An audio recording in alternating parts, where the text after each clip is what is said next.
ముఖ్యంగా డీసీసీ అధ్యక్షులు, మానుబంధ సంఘాలు, యూత్ కాంగ్రెస్ శివసేన రెడ్డి గారు, ఎన్ఎస్ఏ వెంకట్ గారు, మహిళా కాంగ్రెస్ సునీత గారు, సేవాదల్ జితేందర్ గారు, పిసిసి కార్యవర్గ సభ్యులు, నా మిత్రులు సుఖ్మిందర్ సంధు గారు, ఏఎస్సీ కార్యదర్శి మహేష్ గారు, వేదిక పైన ఎవరినైనా మర్చిపోతే బలరాం నాయక్ గారు, ఇంకెవరన్నా మర్చిపోతే కూడా క్షమించాలి. పెద్దలందరూ, వేదిక పైన పెద్దలందరికీ, వేదిక మీద కింద ఉన్నటువంటి కార్యకర్తలందరికీ కూడా నమస్కారాలు. ఆ కార్యకర్త అనే పదానికి ఇవాళ నా నియామకం ద్వారా ఈ రాష్ట్ర చరిత్రలో ఒక గుర్తింపుగా ఉండిపోయే విధంగా ఆ పేరు వచ్చింది. గాంధీ భవన్ అంటే మాకు దేవాలయంతో సమానం. అందులో మా కార్యకర్తలందరూ మాకు దేవుళ్ళు, సోనియా గాంధీ గారు మాకు దేవత. దేశంలో, రాష్ట్రంలో నుండి నేడు కాంగ్రెస్ పార్టీ ఈ స్థాయి ఉంది అంటే మీ కష్టం, మీ శ్రమ, మీ త్యాగం.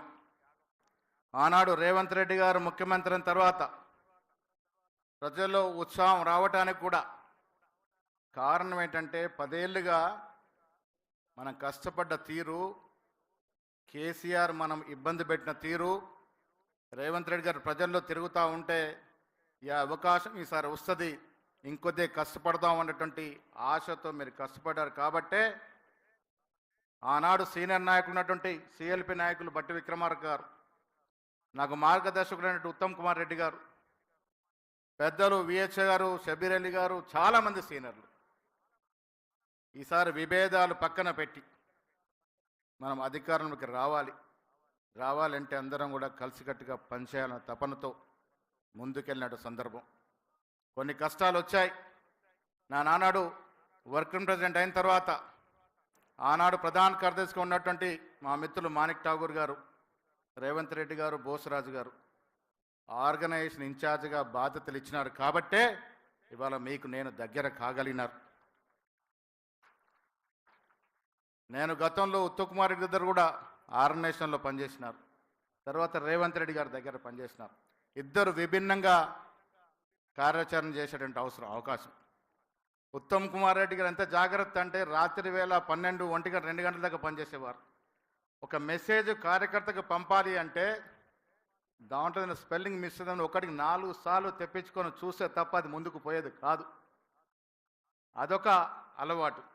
అదే రేవంత్ రెడ్డి గారు ఏ సమాచారం పంపినా మీరున్నారన్నా మీరు చేయండి, నేను ప్రజలతో బయట చూసుకుంటాను, గాంధీ భవన్ మీరు చూసుకోండి. ఒక విభిన్నమైనటువంటి వ్యవహార శైలి. ఇద్దరు కూడా నాకు ప్రోత్సాహం ఇచ్చినటువంటి వ్యక్తులు. ఇలా రేవంత్ రెడ్డి గారు పిసిసి అధ్యక్షుడు తర్వాత వర్కింగ్ ప్రెసిడెంట్కి ఇచ్చినటువంటి స్వాతంత్రం, స్వేచ్ఛ, దానివల్లే ఈ కార్యక్రమం ముందు సాగినాయి. నేను చాలా సందర్భంలో చెప్తా ఉంటాను, కాంగ్రెస్లో ప్రజాస్వామిక స్వేచ్ఛ ఎక్కువ. విమర్శించుకుంటాం, బాహాటంగా మాట్లాడుకుంటాం. మీరు చూశారు ఎన్నికల ముందు కూడా రేవంత్ రెడ్డి గారు పిసిసి అధ్యక్షుడైన తర్వాత చాలా సందర్భాల్లో ఇక్కడ సీనియర్ నాయకులు చాలామంది ఇంట్లోకి నేను మాట్లాడాల్సిన పరిస్థితి, సంధానించాల్సిన పరిస్థితి ఆనాడున్న పరిస్థితిలో. కానీ సమయం వస్తే ఒకటవుతారని చెప్పాను. ఇలా ప్రభుత్వంలో వచ్చాక వాళ్ళంతా ఒకటయ్యారు. జాగ్రత్తగా నడుస్తూ ఉంది ప్రభుత్వం. ఇప్పుడు నాకు అవసరం కూడా పడట్లేదు, కానీ కోఆర్డినేట్ చేసే అవసరం. సో కాంగ్రెస్లో ఉన్న గొప్పతనం, ఎంత ప్రజాస్వామిక స్వేచ్ఛ ఉన్నా, ఎన్నిసార్లు కొన్ని సిద్ధాంతపరంగా విమర్శించుకున్నా, సమయం వచ్చినప్పుడు కార్యకర్తల కోసం ఏకమయ్యే అలవాటు కాంగ్రెస్ పార్టీలో ప్రతి కార్యకర్తకు ఉంటుంది.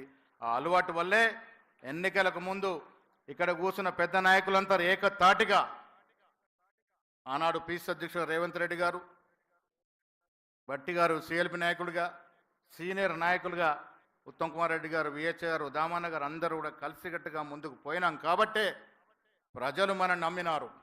ఎస్, కాంగ్రెస్ ఐక్యంగా ఉంటే వీళ్ళకి దీటైన పార్టీ రాష్ట్రంలో లేదు అని నమ్మినారు. కాబట్టే మనకు అధికారం కట్టబెట్టినారనే మాట మనం చేస్తా ఉన్నాను. అధికారం వచ్చిన తర్వాత మనం చాలా విషయాల్లో ఇక కార్యక్రమాలు తీసుకోవాల్సిన అవసరం ఉన్నది. నేను ఇందాక చెప్పినట్టుగా గాంధీ భవన్ కార్యకర్తల నిలయం, 40 ఏళ్ళ అనుబంధం గాంధీ భవన్తో నాకు. నా పాద స్పర్శ తాకని ఒక సెంటీమీటర్ కూడా ఉండదు గాంధీ భవన్లో. అంతటి అనుబంధం నాకు. ప్రతి గోడ, ప్రతి కిటికీ, ప్రతి బల్ల, గేటు నుంచి ప్రహరీ గోడ నుంచి మొదలు కొడితే ప్రెసిడెంట్ అధ్యక్షుడి రూమ్ వరకు నేను తాకని స్థలం అంటే ఈ గాంధీ భవన్లో లేదు. అంతటి అనుబంధం నాకు.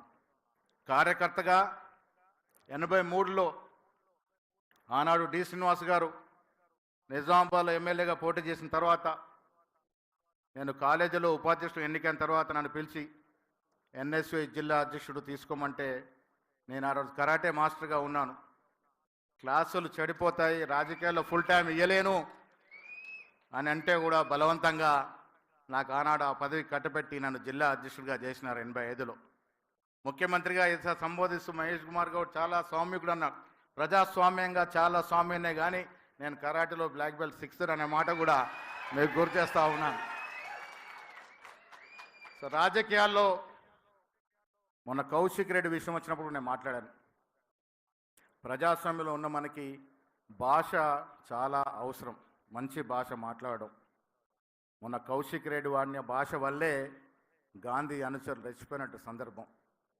మనం మర్యాదగా మాట్లాడుకుంటే మర్యాద కూడా విమర్శించుకోవచ్చు.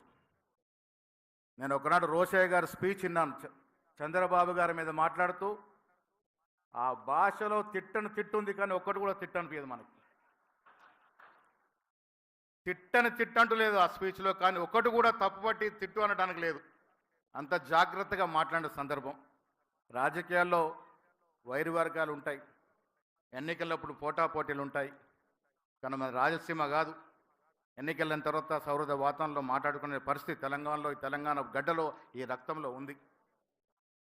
భాష అనేది 2014 తర్వాత ముఖ్యంగా కేసీఆర్ గారు ముఖ్యమైన తర్వాత చెడిపోయింది. నిజంగా కూడా ప్రజలు దానికే అలవాటు పడ్డారు. పిసిసి అధ్యక్షుడిగా రేవంత్ రెడ్డి ఉన్నప్పుడు మనం కొంత సౌమ్యంగా ఉంటే బాగుంటుందేమన్నప్పుడు లేదన్నా దెబ్బకు దెబ్బ మాట్లాడాలంటే అదే